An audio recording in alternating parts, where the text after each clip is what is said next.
Prime Minister Frendel Stewart names the election date. That's our top story in our Barbados Today afternoon news update for Thursday, April the 26th. I'm Emmanuel Joseph.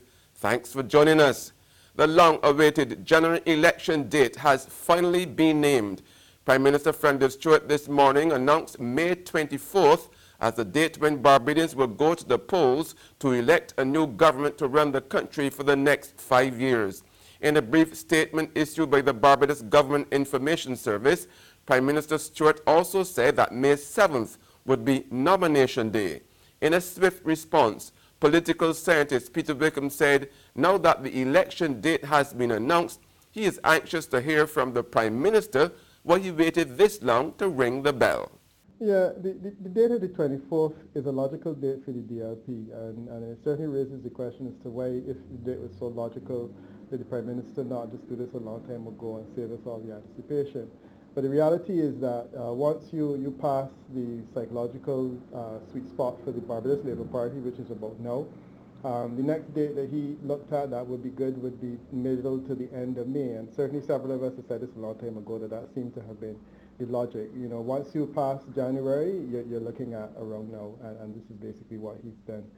An unprecedented 7 political parties and 1 independent are contesting the upcoming poll. The opposition Barbados Labour Party is over the moon at the calling of the date. I could not get better news today if I had to plan it myself, right? I mean,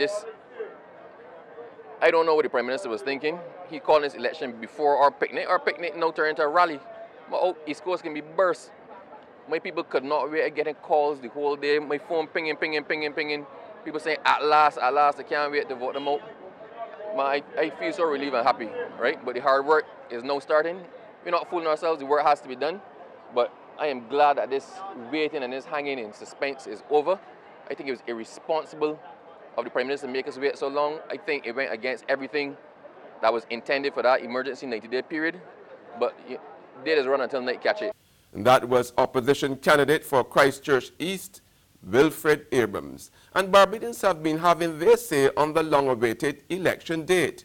As we expect it, I just hope that the people do what they got to do. I feel good that I announced, because it should announce everything. About time now I announce. Not upset about it because it's let us look at it from the point of view that the Prime Minister's prerogative is to call it at his own time. And he has not gone as far in to have exceeded the time of calling the election. I'm proud about that. But he should have called it ever since. I wonder why he waited so long. He should have called it ever since. Long time ago he should have called it. Meanwhile, veteran Barbados Labour Party stalwart and former Cabinet Minister Dame Billy Miller has resigned as Deputy Chairperson of the Electoral and Boundaries Commission. Dame Billy, who was Foreign Affairs Minister and Deputy Prime Minister in the Owen Arthur administration of the 1990s, has given up her post in the commission to become the BLP's campaign strategist for the May 24th election. Party leader Mia Motley made the announcement last night during a gathering of BLP elders at the Radisson Aquatica Resort. I have asked Dame Billy to formally join this campaign. It has meant that there are some things that I need her to do over the course of the next few weeks for us. The wind may be in our sail, but we need now to bring the boat safely into harbor.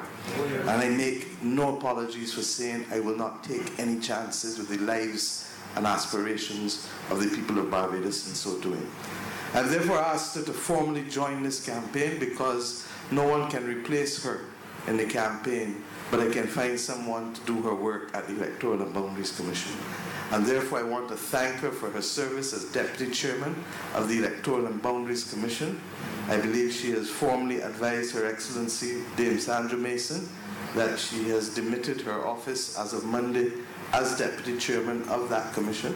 And let me remind you, there are others who feel that it is okay to hold a position and play partisan politics. That is not the BLP way.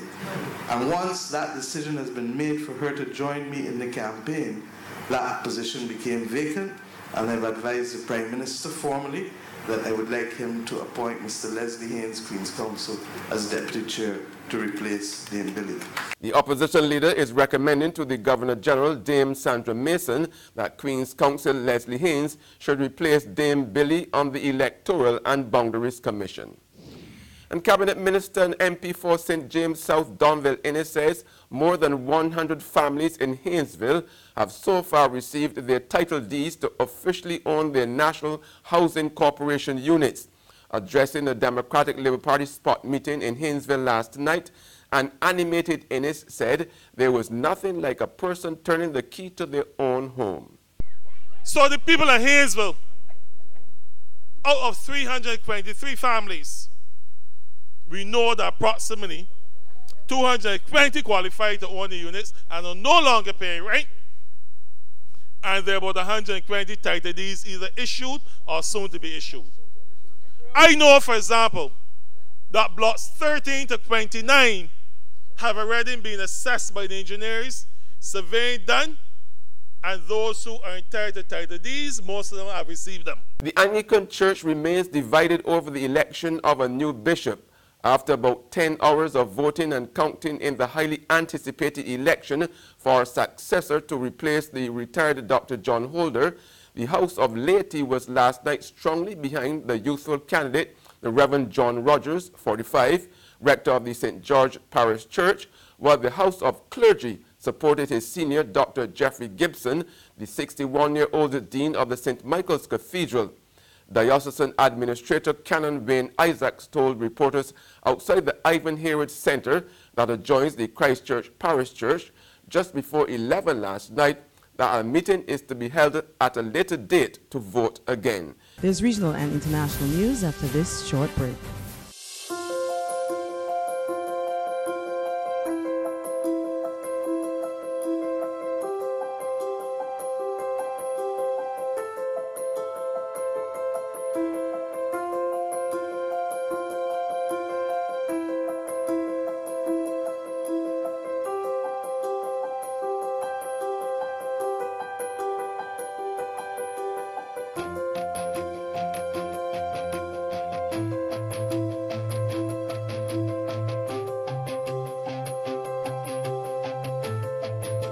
Barbados Today, news you can trust. Welcome back with news from the region now. The controversial issue of Barbados' independence from Antigua has emerged again. It's an option raised this week by the MP for Barbuda, who is fighting against the proposed repeal of the Barbuda Land Act currently being debated in Parliament. The MP for the island constituency resolute on Wednesday as he prepared for the debate in the lower house. The bill basically stripped Barbadians of the communal rights that we've enjoyed for over 300 years and give the cabinet of Antigua and Barbuda right to decide what happens in Barbuda. We're going to stand up against that and we're going to fight that. And on the international scene, a decades-long search for the Golden State Killer, who police say committed 12 murders, 45 rapes, and 120 home burglaries during a reign of terror back in the 1970s and 1980s, may finally be over. A 72-year-old man named Joseph James D'Angelo, who appears to fit the description of the elusive California killer, was arrested overnight on 2 murder charges by police in Sacramento.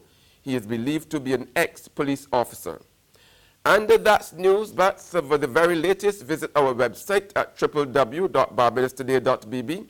You can also subscribe to our e-paper, email updates, or like us on Facebook. We are also on Izumi Media in bus terminals, as well as screenplay at supermarkets and gas stations near you. You can also hear us on Mix 96.9 FM. I'm Emmanuel Joseph. Have a fantastic day.